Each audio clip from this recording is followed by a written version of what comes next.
Y lo que decía alias Cobra era que ellos venían de parte del patrón. Y en ese entonces el gobernador de Antioquia era Uribe.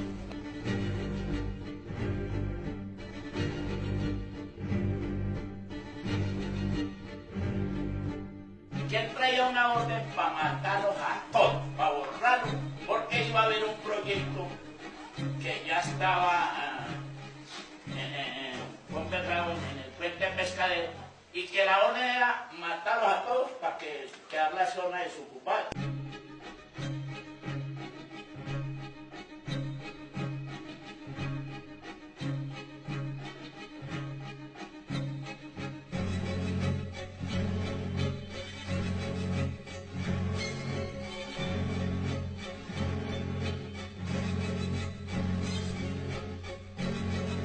Empezó la matanza, se empezó del cuerpo para arriba. Posiblemente no pasaron por el noticiero no 8, que fue la masacre de Laro. Pero a los que mataron en esa ladera, los comieron laminados, los tiraron al río. Este proyecto del cual se ha hablado durante 30 años empezó a tomar cuerpo en 1995 con la división de ISA e ISAGEN, que nos lo entregaron para que lo adelantara la gobernación de Antioquia. En el año de 1997, la última ordenanza departamental que firma el exgobernador de Antioquia de ese momento, Álvaro Uribe Vélez, fue la creación de la Sociedad Promotora Hidroeléctrica Ituango. Y en ese mismo año ocurre la masacre de Laro. ¿Qué dicen de la masacre de Laro? ¿Qué dicen de las masacres? ¿Alguien diga algo? ¡Masacre de Laro! ¿Cuál? ¿Cuál masacre de Laro? ¿No? Una cosa son acusaciones de jueces penales y otra es la realidad. Ah, sí, ¿cuál es la realidad? Los falsos positivos son una realidad. Entonces, desde ahí, los que poco sabemos es que el proyecto Ituango necesitaba toda la zona libre, pero nos desplazan a todos. Se ha empezado a develar una verdad en relación a Hidroituango. Las masacres tienen relaciones con esto, porque esta es una planificación del despojo, es una planificación del desplazamiento forzado por megaproyectos. Si hay que matar, matan, si hay que desaparecer, se desaparecen, pero con tal de lograr sus propósitos, no les importa. Y no hay verdad sobre esos hechos porque los grupos paramilitares que hacen presencia histórica en ese territorio nunca se desmovilizaron.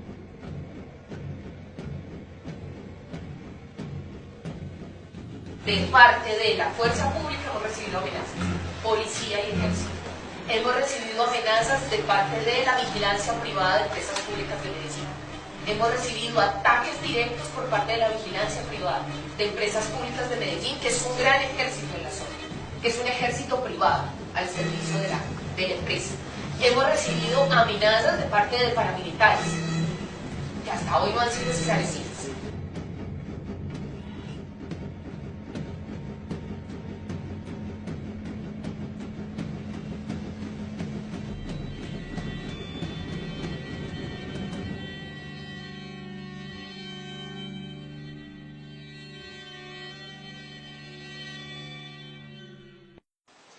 Un poco lo que sentimos con las amenazas, con los asesinatos, es lo mismo que sentimos con este desastre de Hidroituango, y es que no se reconoce que esto venía pasando hace mucho tiempo. El expresidente Álvaro Uribe, que en principio pidió determinar quiénes eran los responsables de lo ocurrido en Hidroituango, estuvo esta mañana en el pueblo de La Represa pidiendo calma y apoyo para EPM.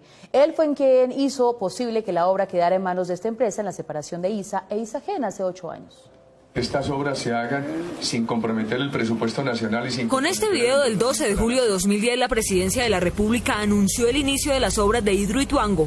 El entonces presidente aprovechó la ocasión para reclamar el avance de su gobierno en generación energética. Es una belleza del proyecto Adán Ituango porque empresas públicas, Hidroituango, están haciendo ya la carretera para acceder a donde va a ser la obra desde Puerto Valdivia. Ahí hay 30 y pico de kilómetros.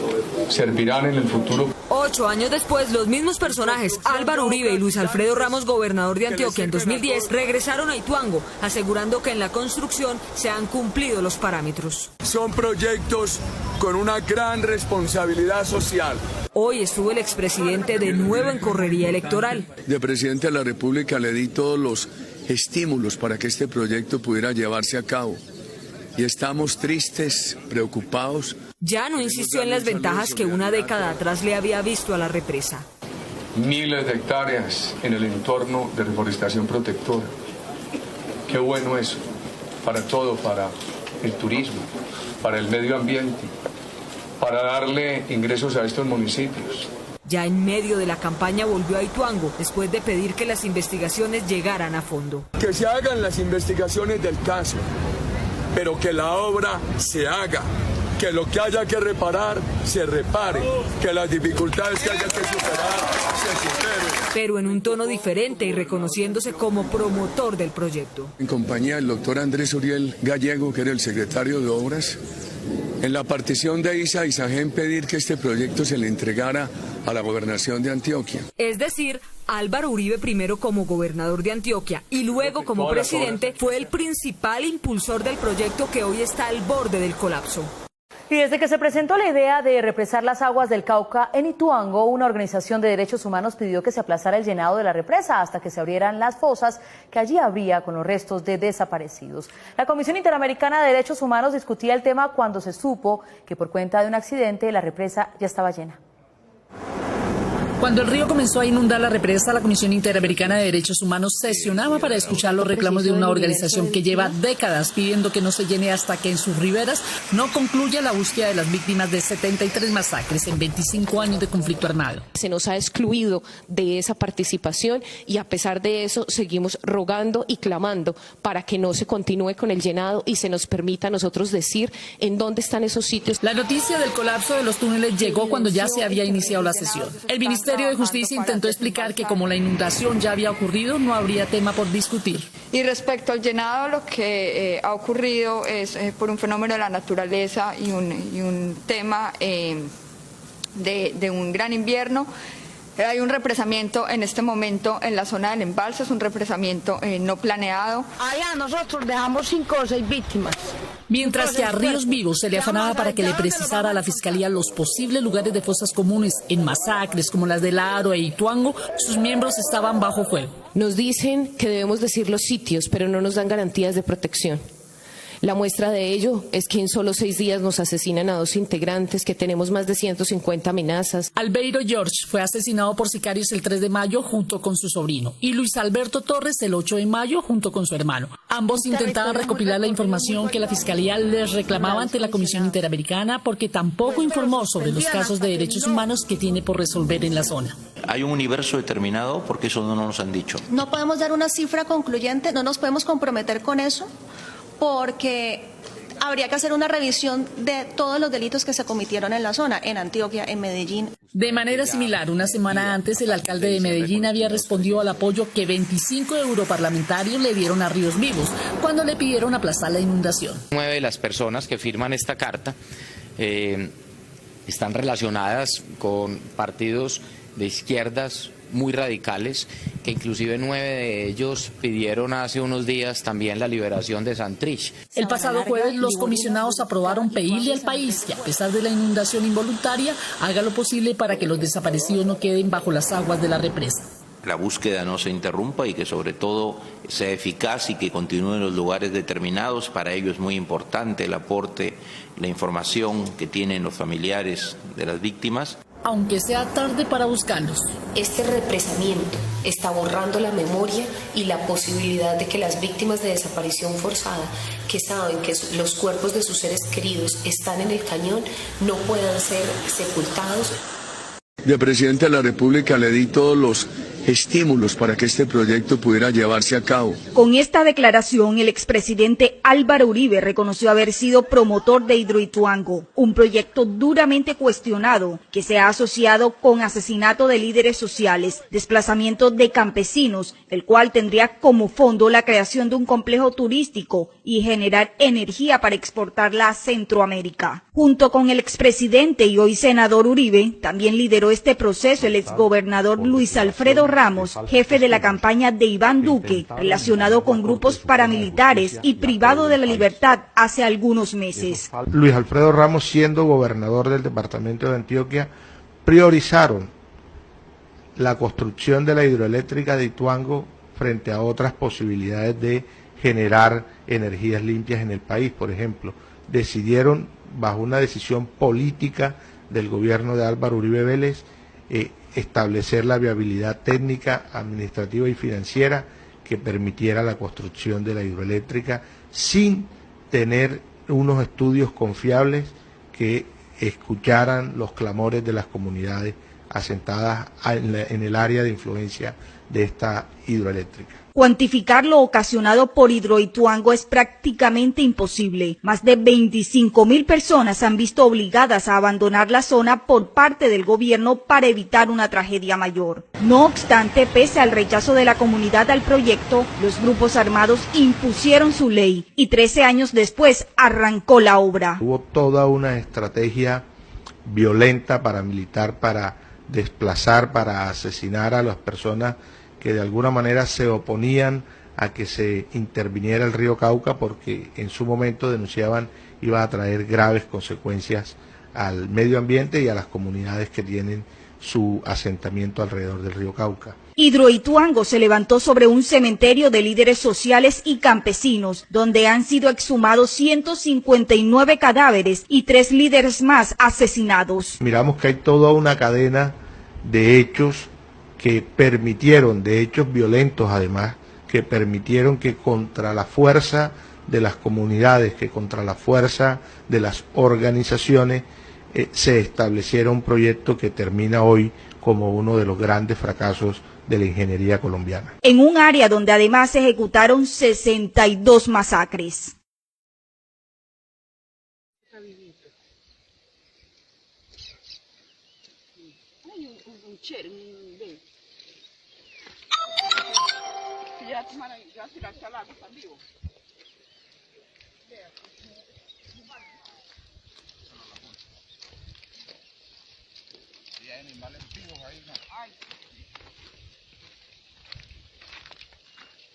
Cualquier cantidad. Ahora sí. Caramba.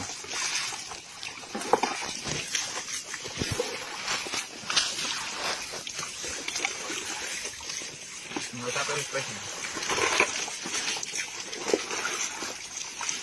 Esto va para Face. Esto va para Face. Y lo voy a dar mi billete. La mentira.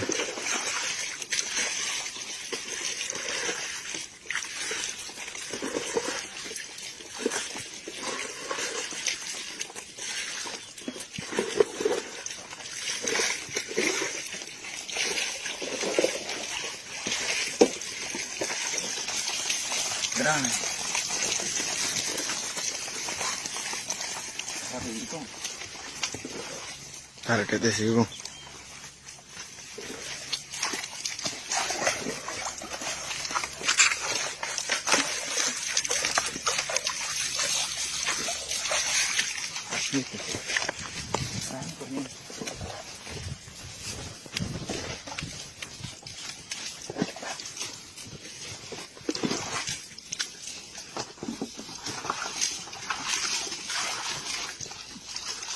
¿Cuántos minutos bajan? 1,22. 1,22. Sí. A las 3 lo paso.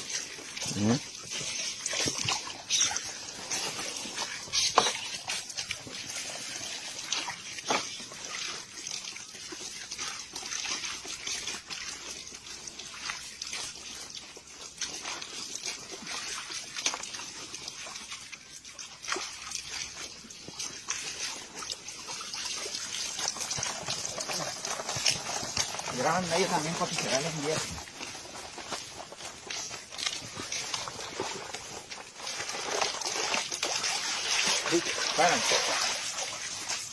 Paro. Soy Isabel Cristina Zuleta, del Movimiento Ríos Vivos Antioquia y de la Asociación de Mujeres Defensoras del Agua y de la Vida. Estamos aquí asistiendo al mayor crimen ambiental que se ha visto en la historia de Colombia. Nunca habíamos presenciado que se mate un río con la complicidad de las instituciones, sin que nadie haga nada, y que se crea encima de eso que es por beneficiar a las comunidades. La tristeza es de muchas y de muchos.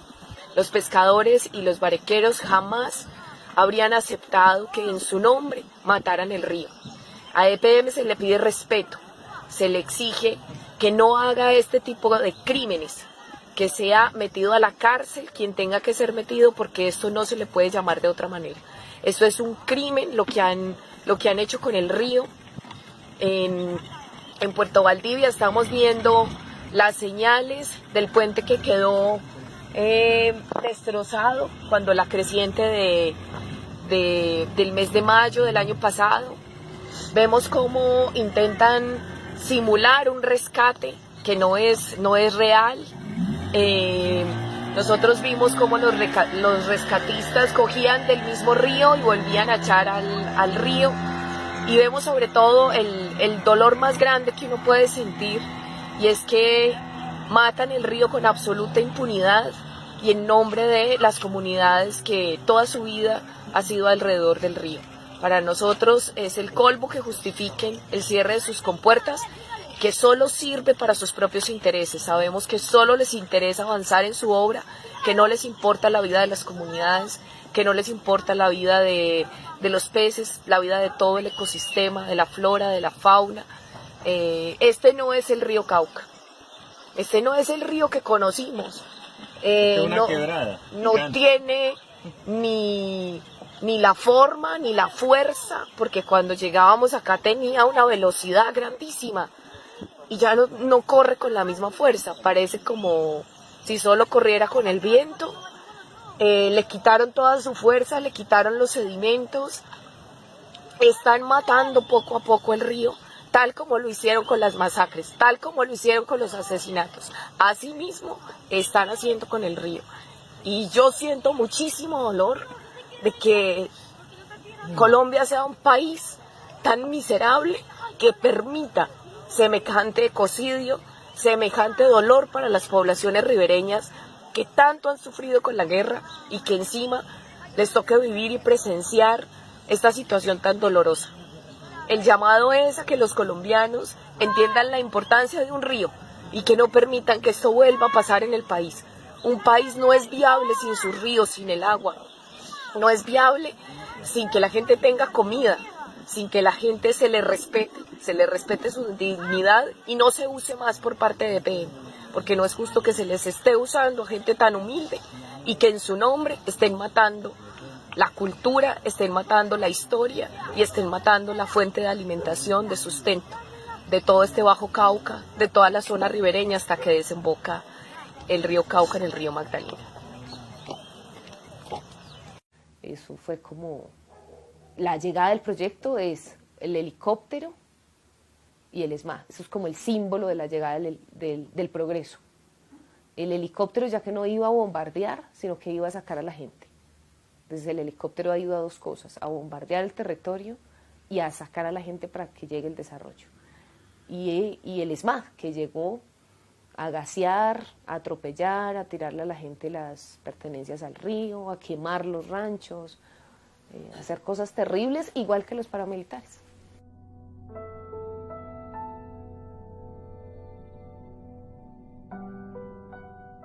El primer desalojo fue en el año 2010, en el municipio de Ituango. Es porque la gente le estaba estorbando, que necesitaban pasar por ahí para entrar a lo que hoy es todos los campamentos principales de EPM. Mientras tanto, nosotros ya nos estábamos reuniendo en Cuní, Itacuí, que es otro de los primeros campamentos. Y ya nosotros estábamos haciendo reuniones ahí porque era una finca bellísima, con unos vallados, y nos gustaba mucho estar ahí, pues porque era una finca de los indígenas y que tenía mucha historia. Pero ellos la tumbaron completamente, la destruyeron. Entonces, ya nosotros estábamos ahí reunidos con gente de varias partes y ocurre el primer desalojo de Ituango y fue aterrador. O sea, no hubo orden, no se sabía nada, simplemente se van de aquí. ¿Por qué? Porque llegó Hidroituango, porque llegó el progreso y punto. Y cómo se van para dónde o qué, no, se tienen que ir.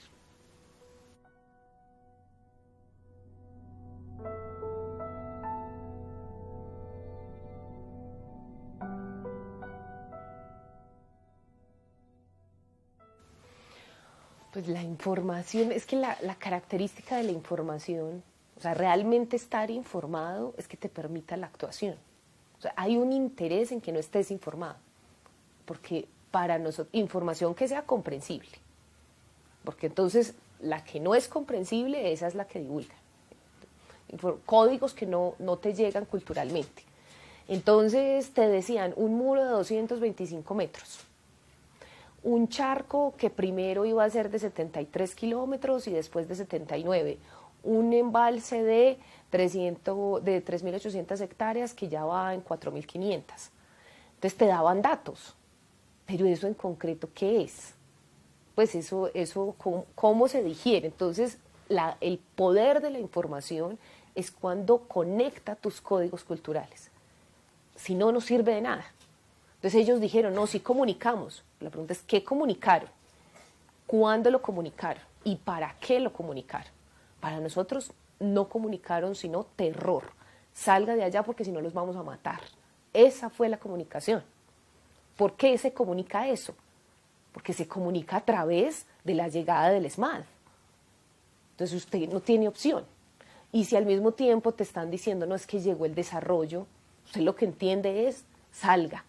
Pero usted no va a poder entender nada más, ni qué es la obra, ni de quién es, que las acciones, eso había una discusión grandísima de en ese momento, lo que se debatía realmente era que EPM nunca quiso hacer Hidroituango. EPM no quería desarrollar Hidroituango porque su interés era la cadena de los porces. Y en ese momento tenía una pelea grandísima con una comunidad, con muchas comunidades que había afectado en el río Porce, de Porce 2, Porce 3, Porce 4, y se fueron para Porce 4, y entonces ya la gente cansada, mamada de que te jodan una vez, 2 veces, 3 veces, hay un límite en la vida. Entonces, la otra característica de la comunicación es que no solo llega a un entorno cultural, sino a una situación de vida personal, ese entorno cultural que ha sido afectado por una situación de vida. Entonces, no es lo mismo que te llegue a una comunidad como nosotros que hemos sufrido hasta este año 73 masacres, que el 60% de la población somos desplazados, que todos, absolutamente todos hemos tenido algún tipo de dolor por el conflicto, todos, alguna situación que estamos ahí sin poder digerir, sin que salga del alma. Eso, la información llega de otra manera, es distinta a la manera como llega en la ciudad, con el conflicto urbano, y es distinta a la manera como llegan los académicos, a los comunicadores. Entonces la recepción es distinta. ¿Y qué pasaba? En Porce 4 la gente se cansó y les dijo, no señores, no más. Aquí nos organizamos, ustedes no nos van a hacer lo mismo que nos hicieron en Porce 2 o en Porce 3, y aquí la tierra vale esto, porque ustedes la otra no la robaron. Eso fue lo que hizo EPM en la mayoría de represas que ha construido, porque la tierra no vale según sus estándares. La tierra vale según el cariño, según la tradición, o sea, tiene otras valoraciones. Pero ellos dijeron que no, que porque es muy inclinada, como nos dijeron a nosotros, que eso allá es un rastrojero, que eso allá no produce nada, que eso allá no hay nadie, que mejor dicho eso no vale nada, no vale para ellos, no produce para ellos, no tiene sentido para ellos. ¿Y por qué? Porque no quieren pagarla, porque lo que pagaron es 200 pesos el metro cuadrado, y eso es miserable. Entonces los otros, sí dándose cuenta de que EPM ya estaba acostumbrado a hacer así, y dijeron, no, aquí no más, en Porce 4 no más. La gente se organizó y EPM entró en ese momento en una situación muy difícil, y fue que, por un lado, Luis Alfredo Ramos, porque también lo hemos venido diciendo, este es el proyecto más politizado de la historia del país. O sea, cuando uno revisa los momentos históricos del proyecto, siempre ha estado al margen de los temas de debate político en Antioquia, politizado a nivel de Antioquia, porque también lo que ha hecho, que tiene mucho que ver con la información, es que allá lo que nos comunicaban a nosotros era lo que querían en ese ambiente, pero también lo que nosotros intentábamos comunicar, se crea una burbuja. Antioquia siempre ha tenido una burbuja comunicativa. Se comunica lo que el grupo empresarial antioqueño decida y punto. Sale a los medios nacionales lo que se ha filtrado del medio regional, sale y es permitido o no. O sea, siempre ha habido una burbuja. Y lo poco que se sabe aquí en Bogotá de Antioquia es porque está filtrado en Antioquia. Porque ya nosotros hemos tenido que hacerlo a la inversa para poder desbloquear, porque nosotros no entendíamos qué pasaba. O sea, nosotros hemos hecho protestas, hemos sacado informes, comunicamos de una manera, tenemos un blog, hemos intentado todas las formas creativas que se nos han ocurrido, hemos hecho sociodramas, hacíamos en la universidad, yo creo que marchas, movilizaciones gigantescas, plantones, ocupaciones pacíficas de las alcaldías, absolutamente nada se conocía antes de esta tragedia de Hidroituango y de lo que estábamos viviendo. ¿Por qué? Por esa burbuja comunicativa que es un centro de poder. Y es que lo que se sepa aquí va disque en contra de los paisas. Entonces también tiene que ver con lo cultural. Y para nosotros nos costó muchísimo entender eso. Y eso tiene que ver con el vaivén político y con la historia del país entre el centralismo y el federalismo. Y eso es, digamos que tiene ese origen, y a nosotros nos costaba mucho entender pues qué era lo que pasaba. Cuando se crea la Sociedad Promotora de Pescadero Ituango en el año 97, estaba Álvaro Uribe Vélez como gobernador de Antioquia. Entonces es un momento político y una decisión política que nosotros no teníamos manera de enterarnos porque se disparan las masacres. O sea, nosotros teníamos que ocuparnos de correr, de salvar la vida, porque nosotros no estábamos enterados de que allá estaban decidiendo que se iba a hacer un proyecto sobre el territorio. El proyecto queda ahí, a la deriva, la mayoría accionaria pasa a EPM para tener el control, por eso sabemos que nunca lo quiso hacer, porque si no lo hubiera hecho antes, por esa sencilla razón, y porque prefería la cadena de los porces más pequeñas, con mayor manejo, que una gigantesca como estas que en la cabeza de este señor que quiere controlar el territorio, hacer un dominio militar del territorio, pues tiene que ser una cosa como estas. Hidroituango no solo es el proyecto más politizado, sino que es un proyecto militar, no es un proyecto de generación de energía, es un proyecto militar en términos concretos, y eso pues lo empezamos a entender después de mucho tiempo y de decir, ¿por qué está pasando esto? Entonces, cuando veíamos, no, es que Luis Alfredo Ramos, cuando llega a la gobernación de Antioquia, hace una cosa, estaba Álvaro Uribe Vélez, el principal promotor de Hidroituango, ya en la presidencia de la República. Y él hace una cosa que le llamó la toma hostil de las acciones. Entonces, mientras allá ya estábamos en una situación de qué es lo que está pasando, está llegando un montón de gente, en Medellín se debatía la cosa de las acciones. Y ellos hacen esa toma hostil y quedan con la mayoría accionaria. La gobernación de Antioquia con la mayoría accionaria del proyecto. Y le ponen la cosa a EPM, o lo hace usted o yo lo saco a subasta pública. No, le dijo Luis Alfredo Ramos, lo vamos a sacar a subasta pública. Y EPM, pues, ¿qué dijo? Pierde el monopolio de la energía en Colombia. Y eso es muy grave para su empresa porque se cree muy potente y muy no sé qué, superpoderosa, pues, pero los chinos se la joden en cualquier segundo. O sea, no tiene ninguna posibilidad, la más mínima, de competir con los chinos. Entonces Luis Alfredo Ramos sí le dijo, señores, pues yo se la vendo al mejor postor, que esto se tiene que hacer.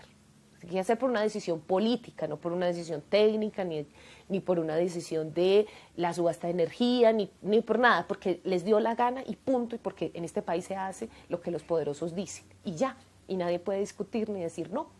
Entonces empieza el desarrollo de la obra, y EPM entonces dice, no, venga, y empieza todo ese supuesto debate porque iban a quebrar a EPM si perdía a Hidroituango. Entonces sale el Salvador de Uribe a decir, no, hay que entregársela al señor gobernador Luis Alfredo Ramos, mi mejor amigo, hay que entregársela a EPM, porque mire que EPM es una gran empresa, no sé qué, todo el cuento, y hacen ahí todo un contrato BOMT, no sé qué, y se la entrega. Por eso nosotros decimos, ahí no hubo un estudio técnico, ahí no hubo nada, no hubo un estudio sociológico de comprender las dinámicas del territorio, un estudio, nada. Eso no importaba porque era una decisión política, absolutamente política. Y ese es el vaivén en el que nos han tenido. Hoy sentimos lo mismo que en esa época. Yo siento que está pasando exactamente lo mismo.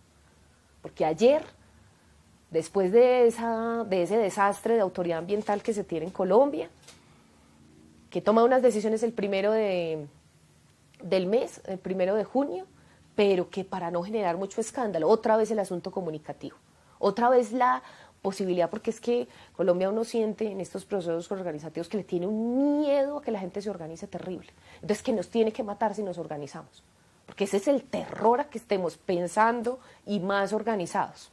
Entonces no, hay tanto miedo que hay que desarticular cualquier forma de organización que piense. Y toma una decisión el 1 de junio, la comunica el 28 de junio. Nosotros le preguntamos a la ANLA, ¿qué está pasando? Y la ANLA nos responde, no sabemos. ¿Cómo así que la autoridad, la que controla, no sabe? Si la autoridad no sabe, entonces nosotros ¿qué podemos esperar? Y hoy, bueno, entonces se reúne, sacan esta resolución que dice suspenden obras regulares, solo siguen las obras de la emergencia. Y nosotros preguntamos, ¿eso qué es? Díganos cuáles son las obras regulares y cuáles son las obras de la emergencia. Y nos dicen hoy, no, nosotros no sabemos cuáles son las obras de la emergencia. Y ayer, bueno, el ministro también sale y dice, no, hay que vaciar, y se suspende. Efectivamente, ¿qué pasó? Si las obras regulares no pueden continuar, la licencia se suspende. La licencia queda sin piso porque la licencia es un permiso para hacer cosas en un marco específico. Ellos dicen, no, la licencia no se suspendió. Ayer la Junta Directiva de Hidroituango sale y dice, en Antioquia, no sé si llegó acá porque uno siente como que hay una cosa que no llega, otra que sí llega, y bueno, entonces sale y dice a la opinión pública, no, la licencia no se suspendió, a pesar de que el ministro había dicho que sí, y no, nosotros vamos a seguir haciendo las obras regulares, y no, el proyecto tiene que continuar. Eso en términos prácticos, ¿qué es? Nos importa un pepino, lo que digan aquí, allá mandamos nosotros, el proyecto sigue y nosotros hacemos lo que nos dé la gana. Eso es una decisión política. Y eso es lo que pasó en esa época, pasó en el 97, pasó en el 2008, entregan la licencia ambiental, entregan la declaratoria de utilidad pública, los eximen del diagnóstico ambiental de alternativas. ¿Por qué? Porque sí, por una decisión política. Entonces, uno ve la resolución en la que los eximen del diagnóstico ambiental de alternativas y no dice absolutamente nada. Dice, ¿por qué? Porque es un gran proyecto y hay que eximirlo del diagnóstico y punto. Bueno, en este momento no, hay una resolución, hay que hacer cosas y no las hacemos. ¿Y qué? Cuando nosotros empezamos a decir nos oponemos, ¿qué nos dijeron? Que íbamos en contra de Antioquia. Incluso me llegaron a mí a decir, no se me olvida una noche a las 12 de la noche, es que usted puede estar interrumpiendo que Antioquia se libere. ¿Yo se libere de qué? ¿Se independice? ¿De qué? Yo, pues Dios, yo peso 51 kilos. Entonces, ¿yo qué voy a poder hacer eso? Yo no puedo hacer eso. Solo estoy diciendo, si por favor, hacen el favor y respetan a la gente. Si hacen el favor y nos dicen si este proyecto es paramilitar o no. Si hacen el favor y nos dicen por qué tiene construidas 4 bases militares. O sea, lo único que estamos haciendo desde esa época es haciendo preguntas. El problema es que esas preguntas son incómodas. Ni siquiera hemos alcanzado a hacer exigencias, porque no nos ha dado. Hemos alcanzado a hacer preguntas